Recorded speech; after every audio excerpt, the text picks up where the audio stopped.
शुरुआत करते हैं दोस्तों आज की न्यूज़पेपर की। हम भूगोल वाले हिस्से में मैप के साथ में मैप के अंतर्गत हम भारत का जो अपवाह तंत्र है, अपवाह तंत्र के बारे में हम देख रहे थे। अपवाह तंत्र का अध्ययन करते करते हम पहुंच गए हैं अब अरब सागर में जो नदियां पानी गिराती हैं और दूसरी बंगाल की खाड़ी में जो नदियां पानी गिराती हैं। मतलब कि हमारा जो अपवाह तंत्र है उसको हमने पानी गिराने के आधार पर दो भाग में बांट दिए हैं। कुछ नदियां ऐसी हैं जो कि बंगाल की खाड़ी में गिराती हैं और कुछ नदियां ऐसी हैं जो कि अरब सागर में गिराती हैं। तो बंगाल की खाड़ी में पानी गिराने वाली नदियां सबसे ज़्यादा है, लगभग 70% नदियां हैं, और बाकी की जो नदियां हैं वो अरब सागर में अपना पानी गिराती हैं। जैसे कि एक हो गई नर्मदा, दूसरी हो गई तापी और तीसरी हो गई माही नदी। एक और है पेरियार रिवर जो कि अपना पानी अरब सागर में गिराती है, और एक हो गई आपकी ऊपर की तरफ यदि हम जाते हैं तो सिंधु नदी। तो एक जो हमारा आधार है कि वो अपना पानी कहाँ पर छोड़ रही हैं, पहला आधार हमारा ये है। दूसरा हमारा आधार था जल संभर क्षेत्र। ठीक है, कितने एरिया का पानी वो प्रवाहित कर रही हैं। एक नदी सिस्टम, ठीक है, एक नदी सिस्टम जो होता है, हम बात कर रहे हैं कि कितना वो पानी को प्रवाहित कर रही है। जल संभर क्षेत्र, एक अपवाह द्रोणी को दूसरे से अलग करने वाली सीमा को हम जल विभाजक या फिर जल संभर क्षेत्र कहते हैं। तो जल संभर क्षेत्र के हिसाब से यदि हम देखें तो इसमें कुछ बड़ी बड़ी नदियाँ आ जाती हैं जिनका अपवाह क्षेत्र 20,000 वर्ग किलोमीटर से ज़्यादा है। फिर आ जाती हैं मध्यम श्रेणी की, जैसे कि 2,000 से 20,000। तीसरे नंबर में आ जाती हैं 2,000 वर्ग किलोमीटर से कम जिनका अपवाह क्षेत्र होता है। तो सेकंड हमारा आधार था उनका साइज, आप ये कह सकते हैं कि कितना पानी वो प्रवाहित कर रहे हैं, कितने क्षेत्र का।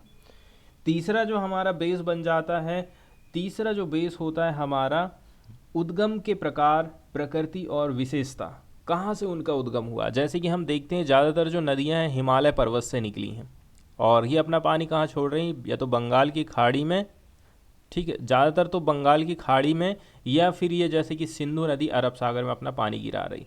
कुछ नदियाँ ऐसी हैं जो कि प्रायद्वीपीय पठार से निकली हैं और ये अपने पानी को या तो बंगाल की खाड़ी में गिराती हैं या तो फिर अरब सागर में अपना पानी को गिराती हैं। इस प्रकार से हम देखे हैं कि उद्गम के हिसाब से भी हम इनको डिवाइड कर सकते हैं। यद्यपि इस विभाजन योजना में चंबल, बेतवा, सोन, ये जो नदियाँ होती हैं इनके वर्गीकरण में समस्या आ जाती है, क्योंकि उत्पत्ति और आयु में ये हिमालय से निकलने वाली नदियों से भी पुरानी है। फिर भी ये सबसे ज़्यादा मान्यता प्राप्त वाला एक बेस होता है डिवाइड करने का। अब हम डिटेल में देख लेते हैं हिमालय से निकलने वाली नदियों के बारे में। हिमालय से जो नदियाँ निकलती हैं वो जिस सिस्टम का निर्माण करती हैं उसे हम कहते हैं हिमालयी अपवाह तंत्र। यदि इसके हिस्ट्री की हम तरफ जाते हैं तो इतिहास में इनका जो डेवलपमेंट है बताया जाता है कि काफ़ी ज़्यादा लंबा समय लग गया था इनको विकसित होने पे या फिर इनके निर्माण में। इसमें मेनली जो नदी सिस्टम आता है वो है गंगा, सिंधु और ब्रह्मपुत्र। ठीक है, ये गंगा नदी हो गई हमारी, दूसरी हो गई हमारी ब्रह्मपुत्र नदी, और तीसरे नंबर पे आ जाती है सिंधु। तीन मेन नदी द्रोणियाँ यहाँ पर शामिल हैं। सबसे मेन खास बात यह है हिमालय से जो नदियाँ निकलती हैं ये 12 मासी नदियाँ होती हैं, साल भर आपको यहाँ पर पानी दिखाई देगा। वहीं यदि हम नीचे की तरफ जाते हैं प्रायद्वीपीय पठार से निकलने वाली जो नदियाँ हैं ये 12 मासी नहीं होती। ज़्यादातर बारिश में यहाँ पर पानी रहता है और बाकी के टाइम में आप देखेंगे तो या तो सूख जाएंगी या फिर इनमें पानी कम रहता है। ये जो नदियाँ होती हैं गॉर्ज का निर्माण करती हैं, गहरे महाखड्ड का, क्योंकि ये बहते जाती हैं, रास्ते में जो पत्थर आएगा, पहाड़ आएगा, उसको फाड़ती हुई, ठीक है, उसको काटती हुई गॉर्ज का निर्माण करती हैं या फिर महाखड्ड का निर्माण करती हैं, जो हिमालय के उत्थान के साथ साथ अपरदन क्रिया द्वारा निर्मित है। जब हिमालय का उत्थान होते गया तो ऑलरेडी ये कटना चालू हो गया था। तो इस प्रकार से हम देख रहे हैं किस प्रकार से इन्होंने गॉर्ज का निर्माण किया। गॉर्ज के अलावा ये अपने पर्वतीय मार्ग में वी शेप की घाटी, छिप्रिका और जलप्रपात भी बनाती हैं। जब ये मैदान में एंटर कर जाती हैं, जैसे कि ये यहाँ से पहाड़ी एरिया है, ये पूरा नीचे जैसे ही एंटर कर रही हैं ये उत्तरी मैदान चालू हो गया।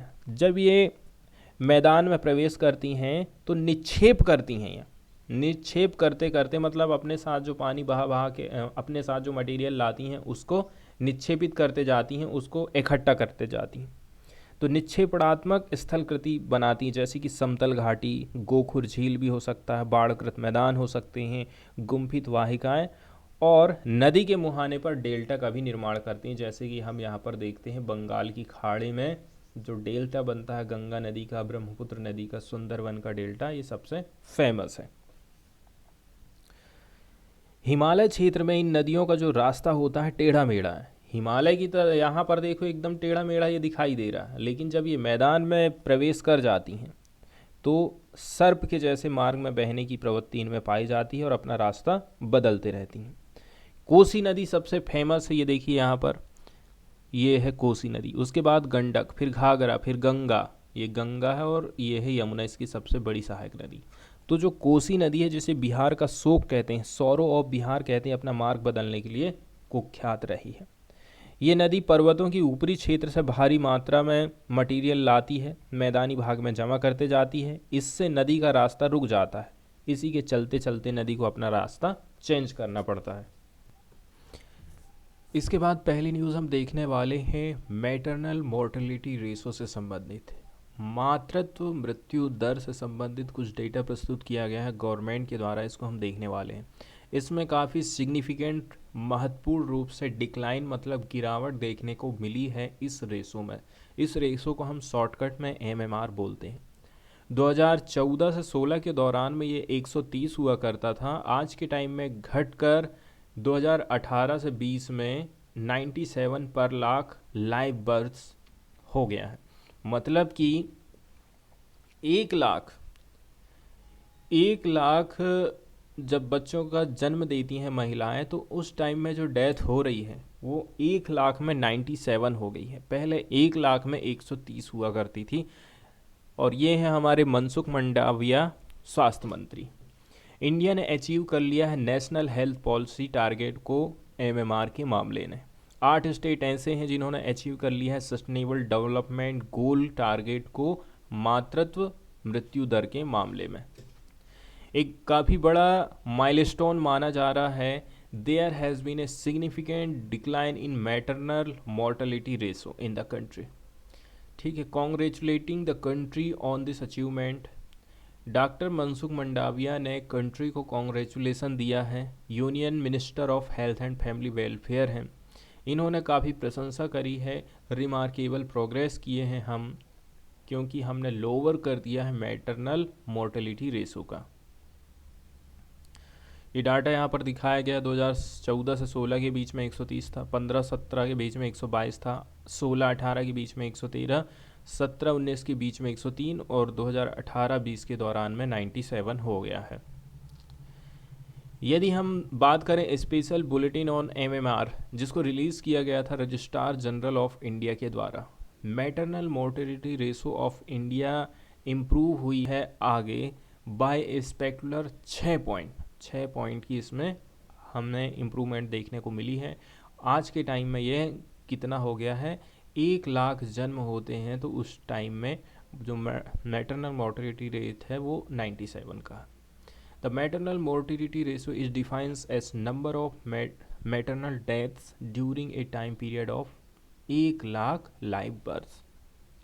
यदि हम स्टैटिक्स को देखते हैं, जिसको हमने लिए हैं सैंपल रजिस्ट्रेशन सिस्टम से, एसआरएस से, कंट्री ने विटनेस किया है एक प्रोग्रेसिव रिडक्शन एमएमआर में। 130 था 2014-16 में, 122 15-17 में हुआ, 113 हुआ 2016-18 और 17-19 के बीच में 103, 97 हो गया 2018-20 के दौरान।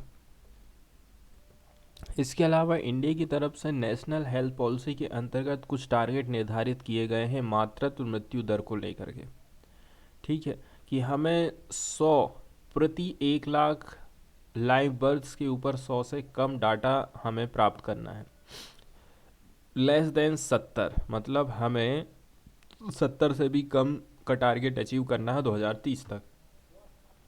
तो काफ़ी आउटस्टैंडिंग प्रोग्रेस देखने को मिली है term of the number of state which have achieved sustainable development goal target. कुछ ऐसे स्टेट हैं जिन्होंने नेशनल का जो एवरेज है उससे भी बढ़िया काम किया है, जैसे केरला 19, महाराष्ट्र 33, तेलंगाना 43, आंध्र प्रदेश 45, तमिलनाडु 54, झारखंड 56, गुजरात 57, कर्नाटका 69।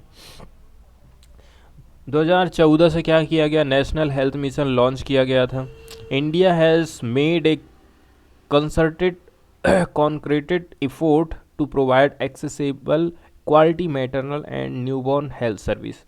2014 से सरकार ने क्या काम करी, क्वालिटी वाली मैटरनल और न्यूबॉर्न हेल्थ सर्विस प्रोवाइड करी थी। इसके साथ साथ में मिनिमाइज़ किया था प्रिवेंटेबल मैटरनल डेथ को। नेशनल हेल्थ मिशन ने काफ़ी सिग्निफिकेंट इन्वेस्टमेंट किया था ताकि इंश्योर किया जा सके provision of health care service. Particularly हम बात कर रहे हैं effective implementation of the maternal health program, ताकि हम जो है स्पेसिफिक MMR टारगेट को अचीव कर सकें। गवर्नमेंट ने कुछ स्कीम चलाई थी जैसे जननी शिशु सुरक्षा कार्यक्रम, इसके साथ साथ में जननी सुरक्षा योजना भी लॉन्च की गई थी। इसके साथ साथ में इन पर कुछ मॉडिफिकेशन किया गया। Upgraded to more assured and respectful service delivery initiative, इसमें कुछ और भी ज़्यादा कार्यक्रम चलाए गए, जैसे सुरक्षित मातृत्व आश्वासन, जिसको शॉर्टकट में सुमन बोलते हैं। फिर है प्रधानमंत्री सुरक्षित मातृत्व अभियान, PMSMA है। इस particularly lauded for its focus on identifying high risk pregnancy. ये क्या काम करती है, जो हाई रिस्क वाली प्रेगनेंसीज है उसको आइडेंटिफाई करती है, पता लगाती है, and facilitating their appropriate management, उसके बाद प्रोवाइड किया जाता है बढ़िया अप्रोप्रिएट मैनेजमेंट। इसके बाद द हिंदू की पहली खबर हम देखने वाले हैं ग्रॉस डोमेस्टिक प्रोडक्ट से संबंधित, जिसको हिंदी में सकल घरेलू उत्पाद बोलते हैं। किसी भी देश में, देश को हम यहाँ अर्थव्यवस्था कहेंगे, एक निश्चित टाइम पीरियड में उत्पादित अंतिम वस्तु जैसे कि गेहूं का एग्जाम्पल आप ले लीजिए। गेहूं से आपने क्या बना लिए, ब्रेड बना लिए या फिर आटा बना लिए, तो एकदम उत्पादित अंतिम वस्तु और जो सेवा है उसका टोटल रुपए पैसे में कितना मूल्य हुआ, उसको हम बोलते हैं सकल घरेलू उत्पाद। सकल घरेलू उत्पाद या फिर GDP किसी भी देश की आर्थिक गतिविधि के बाजार मूल्य का एक संकेतक है। आर्थिक गतिविधि कैसे, किसे बोलेंगे, कोई भी काम जिसको करने में पैसे का लेन देन हो रहा है उसको हम बोलते हैं आर्थिक गतिविधियाँ। किसी देश के GDP की गणना में निजी और सार्वजनिक खपत, मैं कितना खर्च कर रहा हूँ, गवर्नमेंट कितना खर्च कर रही है, कितना खपत कर रही है, खर्चा कितना हो रहा है, निवेश कितना हुआ, निजी इन्वेंट्री में वृद्धि, भुगतान की गई निर्माण लागत, अंतर्राष्ट्रीय व्यापार संतुलन। व्यापार संतुलन किसे बोलते हैं, इंपोर्ट कितना हो रहा है, एक्सपोर्ट कितना हो रहा है, दोनों को माइनस कर देते हैं। विदेशी व्यापार संतुलन उन सभी तत्वों में सबसे ज़्यादा महत्वपूर्ण होता है जो देश के GDP को बना रहे हैं। अब एक फैक्ट यहाँ इम्पोर्टेंट है, भारत का जो केंद्रीय सांख्यिकी कार्यालय है CSO देश के GDP का अनुमान लगाने की जिम्मेदारी रखता है। ये हर साल देश की सकल घरेलू उत्पाद की रिपोर्ट तैयार करता है। वित्त मंत्रालय अपने वित्तीय लक्ष्यों को, अपना जो वित्त का टारगेट है, राजकोषीय उत्तरदायित्व और बजट प्रबंधन अधिनियम 2003 कानून के माध्यम से और इसके अंतर्गत जो नियम है उनके अनुसार GDP के डेटा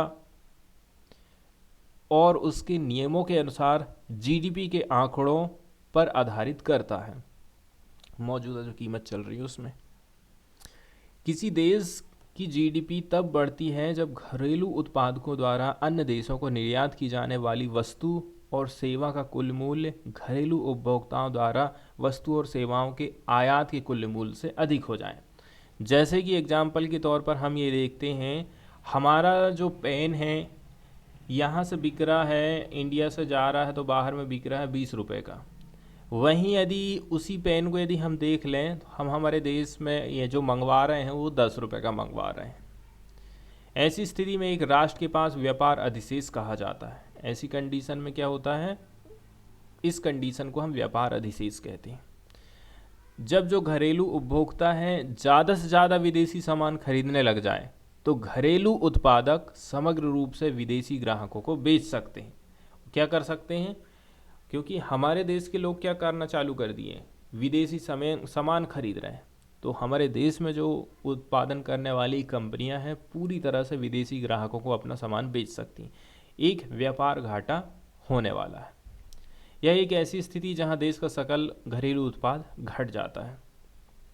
फिर इसकी हिस्टोरिकल पृष्ठभूमि बताई जाती है, जीडीपी का इम्पोर्टेंस बताया जाता है।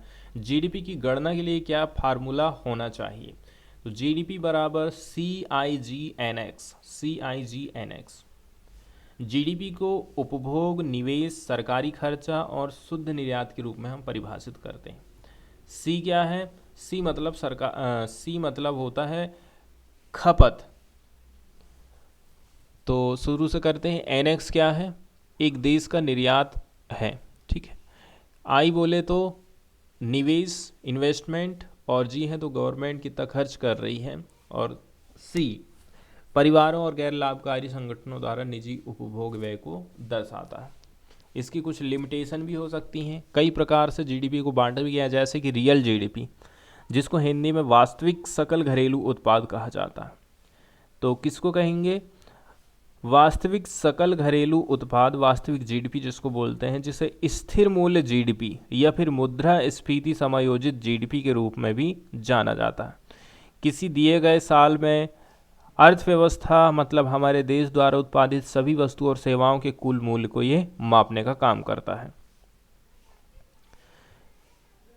किसी देश के आर्थिक उत्पादन को उसके नाममात्र जीडीपी का उपयोग करके मापा जाता है, जिसकी गणना हम करते हैं वर्तमान कीमतों पर आधारित।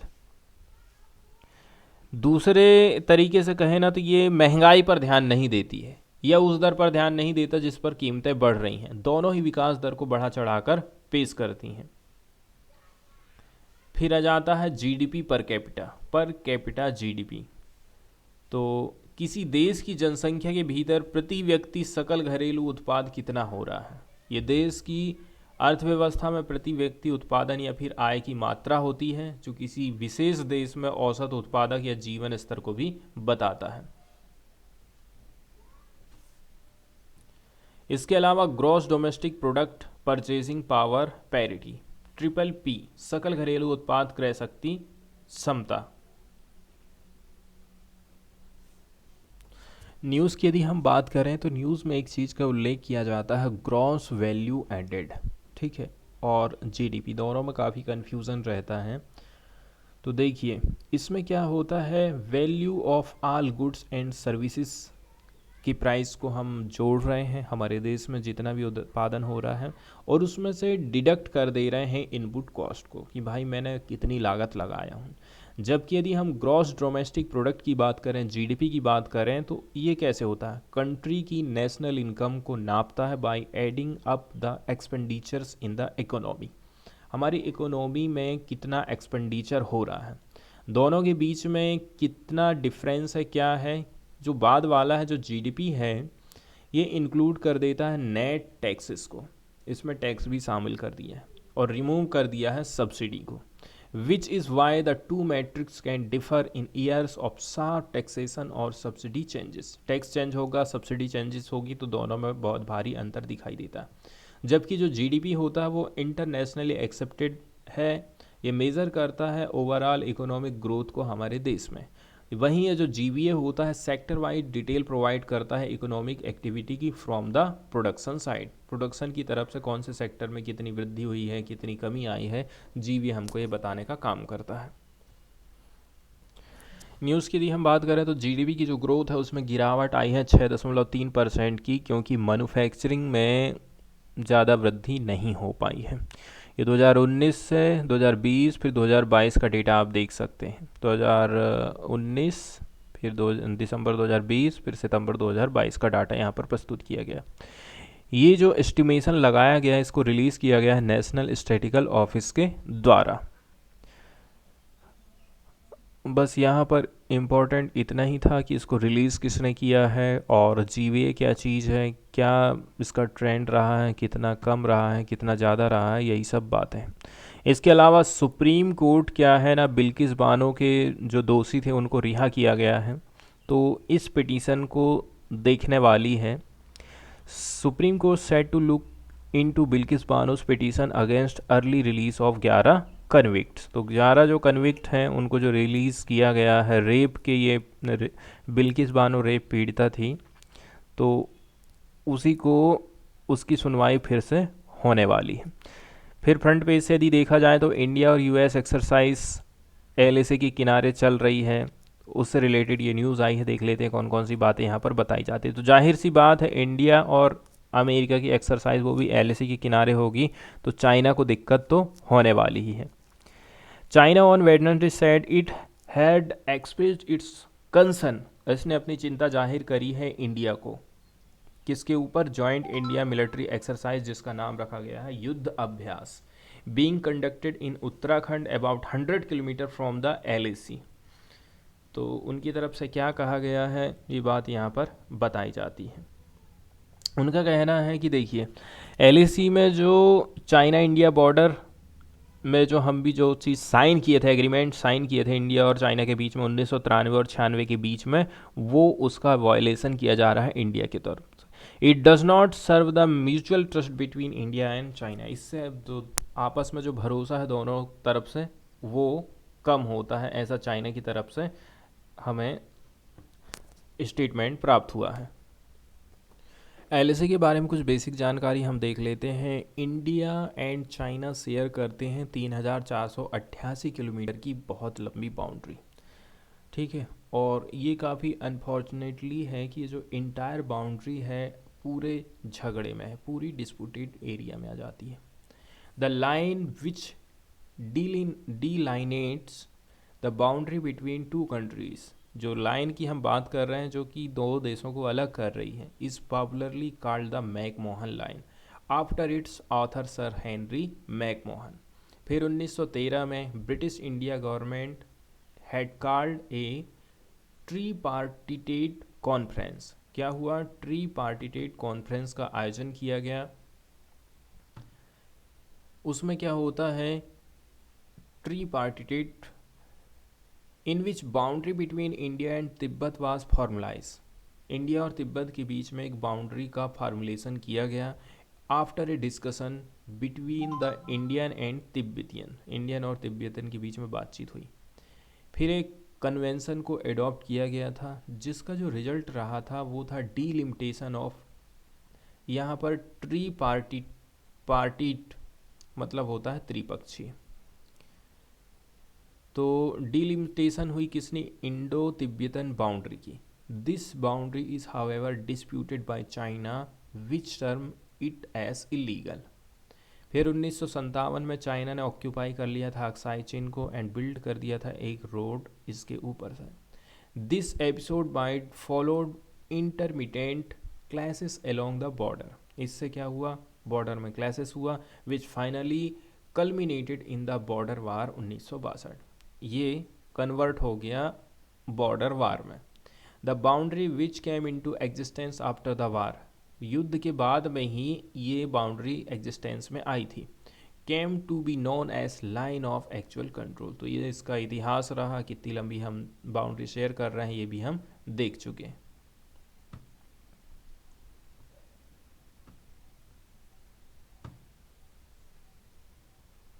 अब फ्रंट पेज की जो हमारी ज़्यादातर न्यूज़ थी वो इम्पोर्टेंट बस 2-3 ही थी। इसके अलावा अब हम चलते हैं सीधे स्टेट की तरफ में, स्टेट में कौन कौन सी न्यूज़ इम्पोर्टेंट आई है। इसके बाद वाली न्यूज़ हम देखने वाले हैं जल्लीकट्टू से संबंधित।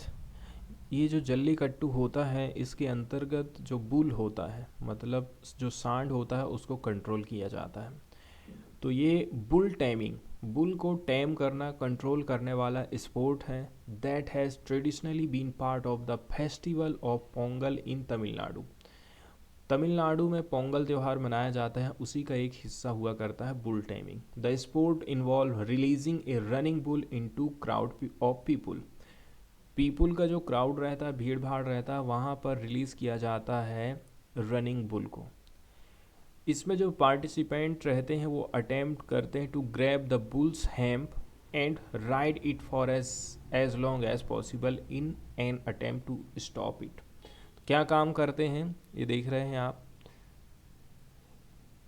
इसकी जो गर्दन है ठीक है, गर्दन को पकड़ के या फिर सींग को पकड़ के, यहाँ इस गले में जो बंधा हुआ उसको पकड़ के या तो फिर कान पकड़ के आप उसको कंट्रोल करते हैं और इसके ऊपर चढ़ने की कोशिश आप करते हैं जितना लंबे टाइम तक आप ये कर सकें। The elite jallikattu breeds test the strength and guile of farm hand in specially constructed arenas. तो स्पेशली जो कंस्ट्रक्टेड अरीनास होते हैं वहाँ पर इसका आयोजन किया जाता है। It is a violent sport and there is only one winner, man और बुल। इसमें क्या होता है, या तो आदमी जीतेगा या तो फिर सांड जीतेगा। हिस्ट्री की यदि हम बात करें तो jallikattu has been known to be practised during the Tamil classical period 400 से 100 BC। 400 से 100 BC के पीरियड के दौरान इसका प्रैक्टिस किया जाता था। It was common